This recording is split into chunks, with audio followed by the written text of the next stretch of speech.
welcome back to certification. And in each of these presentations, if you will, or these live streams, we are covering a deeper dive into some facet of what your chances are working on or learning inside of certification training. So, although in the training sessions and the different dialogues that we're having here outside of training, or I'm sorry, inside of training, got bottled up there. We really lay the foundation. We cover the important aspects. You really get the theory, then you actually see it happen, and then you get to practice this on your end. Hey, Lynn.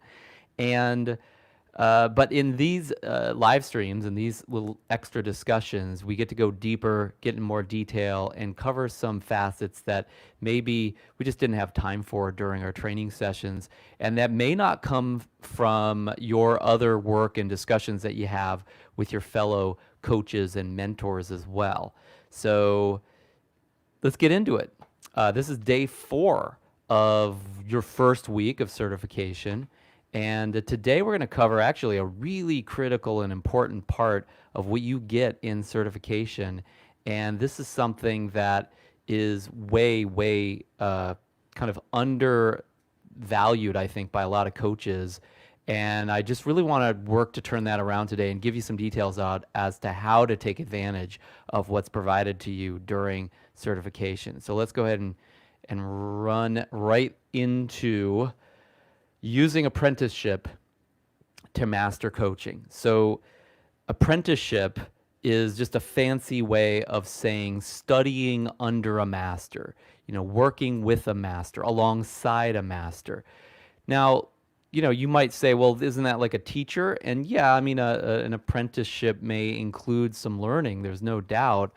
But, when you just work with a teacher, you're not necessarily actually doing it. You're not actually doing the work while the teacher is doing the work.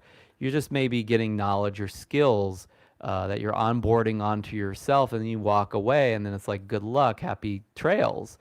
But in an apprenticeship relationship, you are actually working under the master carpenter, right? You're learning from them, and you're doing work for them, and you're doing work with them, and you eventually kind of become them in a way. It's like the sous chef of of many other professions. And actually, I checked out apprenticeship around the North America, and there's tons of different professions where apprenticeship is kind of a huge opportunity for people within certain professions to become better as they actually work their craft here. So that's really what we mean by apprenticeship. So I'll give you an idea of an early apprenticeship in my life. I was, as you may know at this point, because I've shared this in a couple different stories in the past, in a past life, was a musician. I studied as a musician. I went to school for music, and I eventually, as I worked to get better and better at my craft, eventually qualified to the point where I could apprentice with a master musician, a master at not only the craft of my particular instrument, the saxophone, but I also was mentored by a master of the improvisatory arts in the area of jazz, and his name was Bunky Green, famous jazz musician for those that are in that world. And what was interesting about the apprenticeship that I did with Bunky was that he actually, I mean, he was, in his probably 50s or 60s when I actually worked with him, but decades earlier, he would have breakfast with some of the gods of jazz, the icons of jazz, people like John Coltrane and Sonny Stitt and Sonny Rollins. I mean, these guys are people that, anyone in the jazz world knows those names for sure. And he would hang out with them and play with them and work with them. He learned from them as a young musician. And now decades later, I'm sitting here studying with him, right? So he had gone through his own apprenticeship experience, mastered his craft through that, and then now as an educator, he was sharing with me, which is tremendous. And in that world, in that kind of music world, there's one of the top living musicians of today, was asked about this. He was asked about, like, what about your predecessors? What about the people that came before you? What about the history of this particular genre, this particular music? And this guy's named Joe. And Joe is in this interview. Joe says, you know, those people were masters. They were amazing at what they did. But nowadays people in this music try to be historians more than they want to be masters. And the truth is, I lived at that time, and I was around those people. I apprenticed with those people.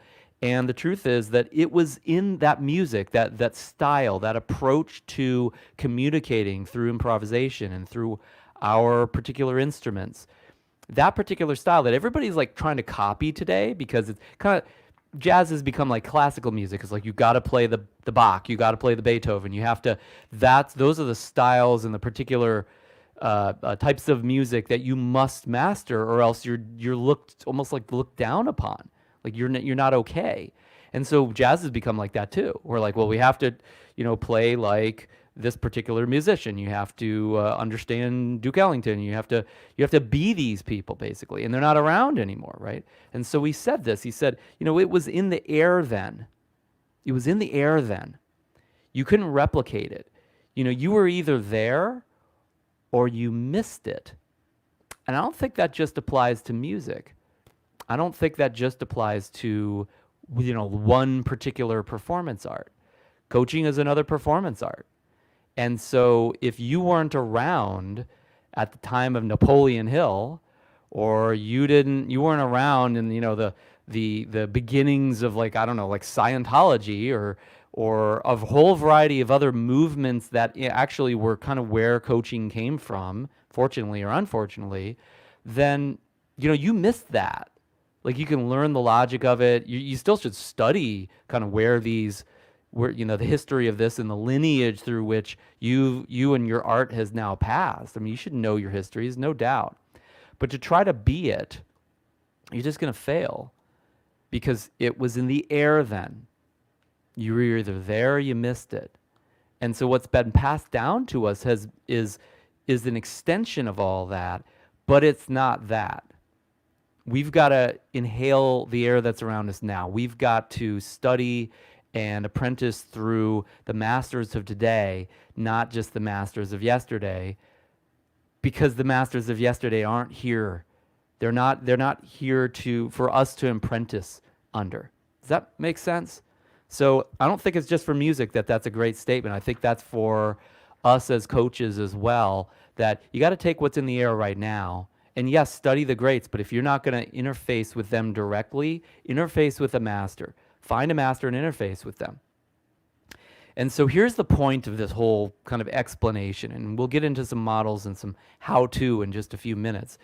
The greatest way to learn a rare skill, like an art, like the art of coaching, the greatest way to learn that in history is apprenticeship. It accelerates and deepens your learning, and it's the most powerful path to mastery. It's the most powerful path to mastery. So that's it. I mean, that's the point of all of this. Now let's actually get into some explanations. So just show you a little bit of a visual around this.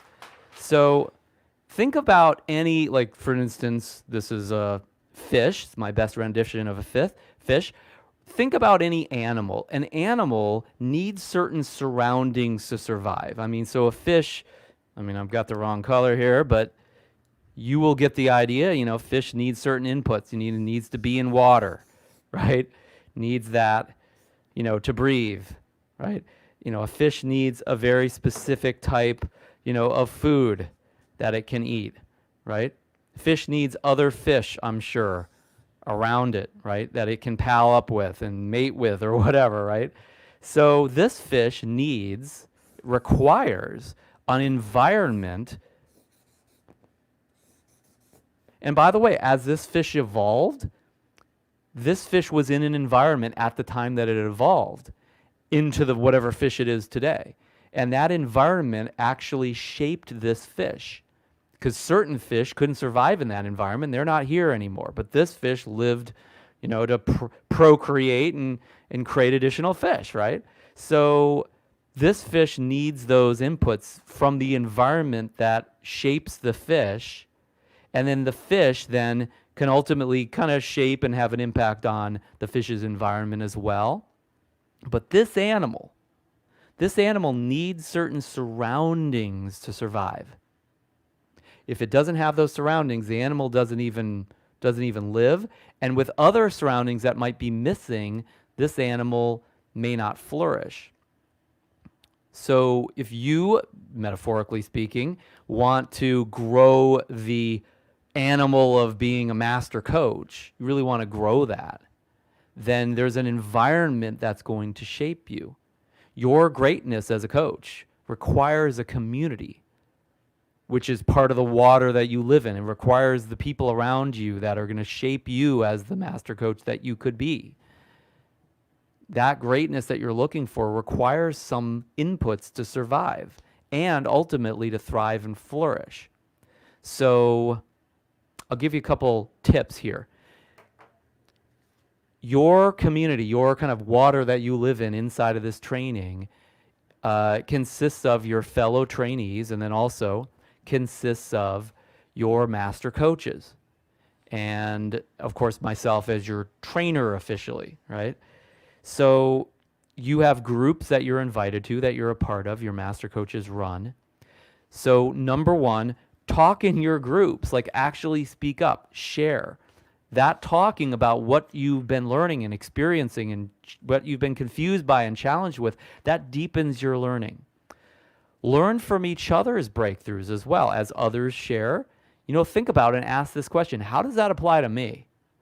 Like, this is a writer downer. Like, you want to have that in front of you while you're listening, like to trigger you to think about, how does this apply? What can I learn from this, from the discussion that's actually happening here? And then you can gain learnings, you can gain ground from other people's experiences, other people's challenges, other people's learnings. Also, besides that, and this is a lot more true with masterminds, although these groups that we're here to work together in are similar to masterminds in a lot of ways. In a way, they are a mastermind. You can gain a certain amount of motivation by seeing the breakthroughs others have. So you can gain some motivation through inspiration. Also, as you're talking in your groups, as you're working with your groups, ask questions, not just to yourself, like thinking about like what you're hearing, but ask them out loud. Like, ask questions to people around you that are talking, that are sharing, that your fellow students or even your mentors. First of all, to help them. There's certain questions you might ask, like, hey, what do you think the solution is to that? What do you think you've learned from? Like, actually ask some questions, and you can add value to each other just by asking questions. Of course, you can ask questions to learn, try to understand something that you may not fully understand at this point, and then also extract experiences. The more you ask questions, the more you can extract experiences from others, because they're not necessarily going to tell you the whole story without those questions that are available that you are going to need to ask. 5, get together to do homework. Now, obviously, with some of these assignments you're getting, you're literally assigned to pair up with somebody and practice the coaching, right? So, of course, you're going to do that. You're going to get coaching. You're going to give coaching. That's part and parcel to this process. But also consider the concept, if you will, of a homework party. You got some homework to do. You can get together with your group, or get together on a Zoom call or something like that, and get together and actually be there to support each other in getting that homework done, to support each other with accountability, support each other with how the homework can get done. Because if you're all kind of on your own, just doing it all alone, there might be things that you are a lot slower with, or you just never really complete to your satisfaction. So you share it with your group, you get support there, you get some accountability. When you're in a homework party, especially those of us that are more people-driven, suddenly we can actually just kind of flow through the homework because everybody's doing it, and you're kind of like a part of that little party, right? So these elements can really help you to get the job done in order to actually propel you through this training. And then finally, avoid as much as possible, avoid hiding out, avoid isolation. You know, like, it's easy a lot of times. It's very natural for some of us introverts, to kind of stay out of the limelight, stay out of the groups, just kind of like do it by ourselves. But again, I think after what I've shared today, hopefully it makes sense that you got to breathe the air of your community. You need to be in that conversation. You need to stay in that conversation as much as humanly possible. That's what gives you access to the art and the science and the greatness that kind of is simmering within you, that is there waiting to break out, to break free. Part of that's going to be predicated on your community involvement. So don't hide out. Don't isolate too often. Get back into the fray of this, and at least for the next, 3.5 weeks or 4 weeks, whenever you're watching this, like, get into your community and spend time there and really contribute, really give to these people. That's part of your job in the training, because you're going to get so much back, and also your community will thrive as a result of that. So take advantage of your master coaches and the master coach groups that are formed here in the masterminds, and get other groups together as well if you can. But show up for those and really participate, because they'll be there for you, I can promise. Okay, one other thing to look at, to kind of picture in your mind for those of you, as we talked about yesterday, that are a little bit more visual.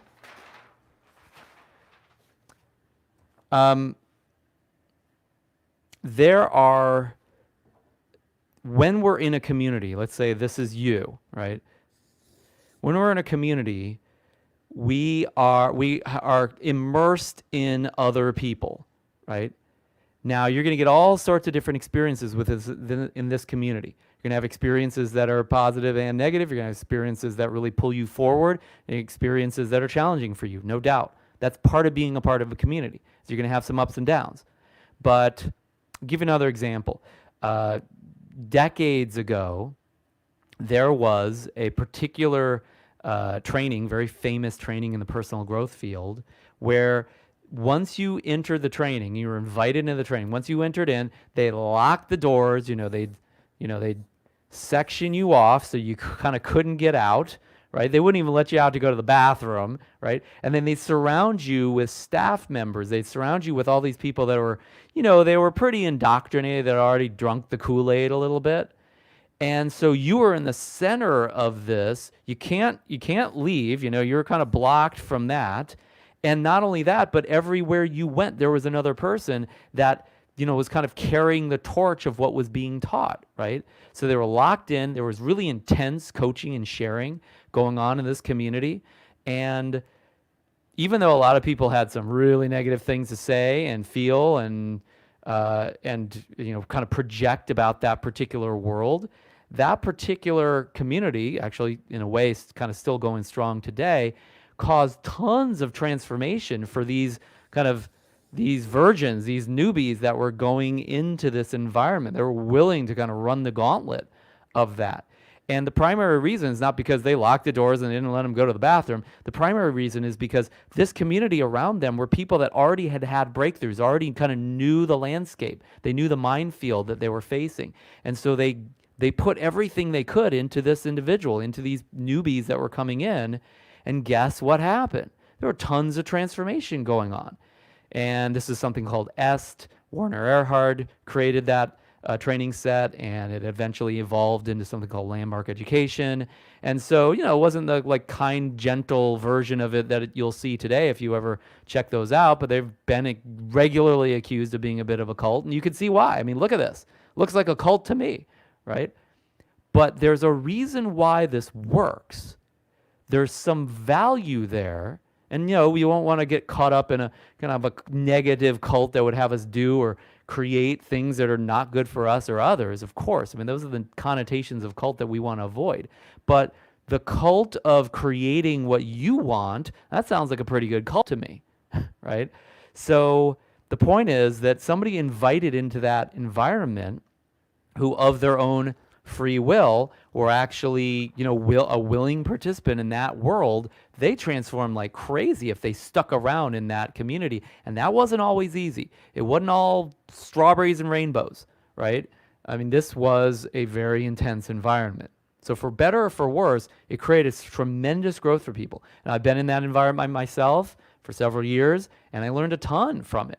I don't want to live there now necessarily, but I transformed as a result of those conversations. I could still actually utilize the power of those conversations today because I've spent enough time at the center of that kind of whirlwind of, of being surrounded by this very intense kind of atomized coaching that I'm able to leverage the best parts of that for myself and my clients and for you, for that matter. So I'm not, that's not something I want to experience today, not necessarily, but I'm grateful that I went through that kind of boot campish experience for myself.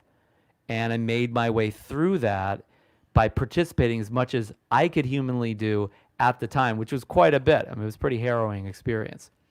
Another example of this, very similar model, is like the Marines is a great example. I remember a story that Tony Robbins used to tell us. He would say, I've worked a lot with the government and with military, and he has. He's done a lot of trainings for the military, improved skill sets in various areas.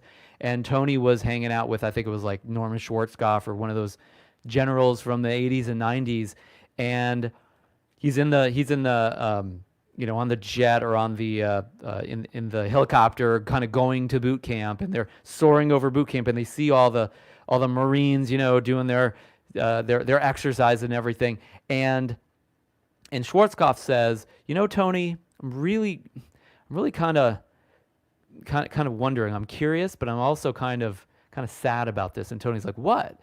And Schwarzkopf says, those guys that you see down there that are just giving it all they've got, that's the highest standard they're ever going to have in their life. When we are in the Marines, when we're in the military, we raise our standard and we meet that standard, or there's massive pain. So people do what it takes to be in that community, whatever it takes. And I'm so proud of that.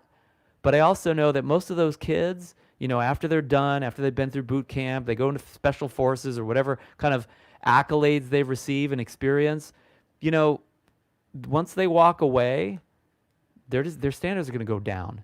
And isn't that like a classic kind of picture of somebody's ex-military? Like a lot of them stay very disciplined, but a lot of them also kind of, it's very downhill after that in some specific ways, I guess you could probably characterize. And again, I'm not here to tell you the statistics, but Tony said back to him, what do you think is the reason why this is the case? And Schwarzkopf is just scratching his head, and he's like, I don't know. Like, I mean, if they just stay in the military, it would be great. But like, why don't they take that away from our community? Why don't they use this in their lives rather than just when they're doing it because we told them so?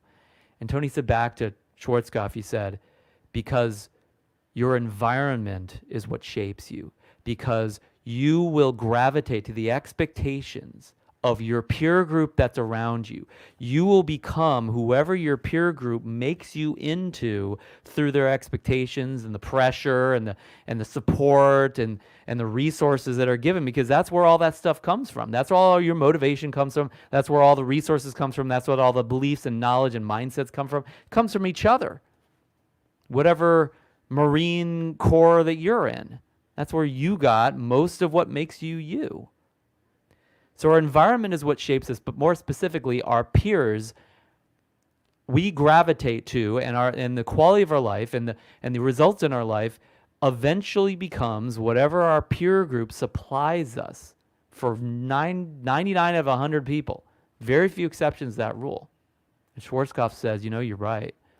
Our peer group supplies this for these men and women nowadays, and when they don't have that peer group anymore, the same standards go down. That's all it is. So same thing. You're surrounded by these amazing special forces people. You go through boot camp. You're trained and abused a little bit and all this, and you gravitate to that. You actually become someone that's a result of that community. You look at this historically. Like in biblical times. Jesus was not the only Messiah around. These guys were all over the place. There were these traveling messiahs. They go from town to town, and they go up on the hill, and they'd give the Sermon on the Mount and tell people what for. Jesus was just another one of those guys doing that at the time. And, and so this is like maybe part of that culture. And I wondered, did people follow those messiahs? Did they follow those teachers? Did they follow those individuals just because they were a bunch of sheep? I mean, they kind of called them sheep, like that's my flock, right? But is that all that was about? I mean, maybe to some extent. I'm sure people needed a leader, wanted some answers, were looking for some certainty at that point, as all people always do. We're all looking for certainty and somebody that we can rely on. Or is there more value than that was offered in that relationship, in that apprenticeship relationship, in that world where you show up and there's the kind of the masters at the top that are, dishing it out, so to speak. Shared values, forming tribes, learning from masters. I think there's some value with that. It doesn't mean we want to lose our individuality, but there's something that we can soak up from that. And my goal for you, my outcome for you is that while you're in this training, while you're in this environment, take as much as you can from it. And your job then eventually as a coach is to go create that environment elsewhere where I'm not doing the work. You take that torch and carry the torch, so to speak, right? You become a fisher of men and women in another area, in a pond that I'm not fishing in, right? And then you create the environment that you choose. You become the guru at that point, but where do you start with that is starting getting the art of that by actually being a part of it fully. If you can't be a really great follower, if you will, it's going to be hard to lead in similar fashions, right? Because you're not going to have soaked up everything that there is to get from this experience. So the point is, as I mentioned a second ago, your environment is what shapes you, and your environment is your community. That's the environment. That's the water. I don't have the fish up here anymore, but that's the water that you swim in as a fish. It's your community and the conversation that occurs in that community. So if we have a conversation, a transformation, and taking it to the next level and raising standards and coaching and being master coaches, that's what shapes you. If we have a conversation of, like some families, the conversation is, why did you hit me? Or, some conversations at work is like, do this or you're fired. It's like, well, that's what shapes you then. It's really important to be able to choose your environments and then allow those environments to shape you in ways that you actually are after them shaping you. That's it. That's the story for today. So take advantage of your master coaches. Take advantage of me and your mentors. Take advantage of your fellow coaches, your fellow trainees. And then finally, show up to those groups, those master coach groups. They've scheduled them. Chances are you already met this week, or you are meeting this week very shortly. And, really playful out in there. Like, give as much as you can to those groups, because I can promise you, when you give at that level, you're going to get back tenfold, especially if you do this as a group as well. So let me know if you got this. This makes sense. Any confusion about it? Obviously, you can hit me up in the chat. I'm happy to talk to you about it. And then, as I've said in the past, one of the ways that you can really contribute to our greater community of human beings, our fellow brothers and sisters, that I'm happy to partner with you on, is by sharing this message and sharing these understandings with other leaders, other coaches, other managers, other people that really want to help and want to make a difference, or people that really just need to appreciate these phenomenon because that's impacting their life, the cult that's actually impacting their life, called their community, right? And where they need to see how that impact is showing up. Anybody like that who's like a part of a group, and that they end up being shaped by that group in ways that maybe are not ideal for them? This is the message that we need to bring to them.